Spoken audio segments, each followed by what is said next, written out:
Good morning, Radhe Radhe, Har Har Mahadev, ઓમ money પદ્મે નમઃ.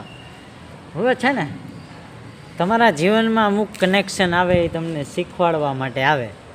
એમાં આવે છે karmic relationship, twin flame relationship અને સોલમેટ રિલેશનશિપ. કાર્મિક રિલેશનશિપ છે એ પાસ્ટ લાઈફથી જોડાયેલું હોય. ટ્વિન ફ્લેમ રિલેશનશિપ છે એ તમારું મિરર હોય. તમારામાં શું ખામીઓ છે અને શું ખૂબીઓ છે એ તરત ને તરત તમને બતાવી દે. અને સોલમેટ કનેક્શન હોય એ તમારા સ્થિર લગ્ન જીવન દર્શાવે. બરાબર. હવે આ બધા કનેક્શન આપણને શેના માટે આવે? આ બધા કનેક્શન આપણી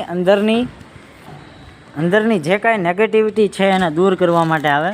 કે ભાઈ તમારી અંદર ફિયર ઓફ લોસ છે, તમારી અંદર એન્ઝાયટી છે, તમારી અંદર અસુરક્ષા છે, તમારી અંદર એરોગન્ટ છે, તમારે ગુસ્સો વધારે આવે છે. એ બધી વસ્તુ ઉપર કામ કરવાની જરૂર છે. એ તમને એમ કહેવા માટે આવે છે કે તમારા ટોટલ 7 ચક્ર છે.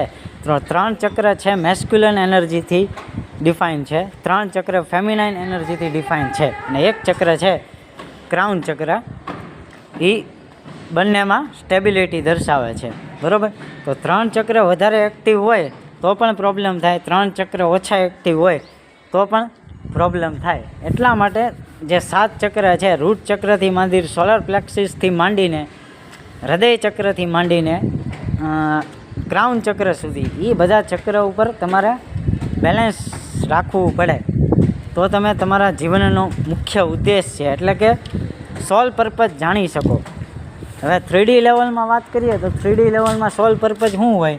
3D લેવલમાં સોલ પર્પઝ હોય કે હું ભાઈ માતા પિતાનું નામ રોશન કરું, ખૂબ પૈસા કમાવું અને સમાજમાં માન સન્માન મેળવું. એ 3D લેવલનો કોન્સેપ્ટ થઈ ગયો તમારો સોલ પર્પઝનો. 5D લેવલનો કોન્સેપ્ટ શું થયો? 5D લેવલનો કોન્સેપ્ટ એવો થયો કે ભાઈ હું એક આત્મા છું, મારે પરિપૂર્ણ થવાની જરૂર છે, આત્માનું પરમાત્મામાં મિલન થવું જરૂરી છે અને મોક્ષ પ્રાપ્તિ એ તમારો બીજો ઉદ્દેશ્ય થઈ ગયો. બરાબર. વાત સમજાય તો લાઈક કરો, કોમેન્ટ કરો. ઓથેન્ટિક લલિત પડાયા 53 હર હર મહાદેવ, ઓમ નમઃ શિવાય.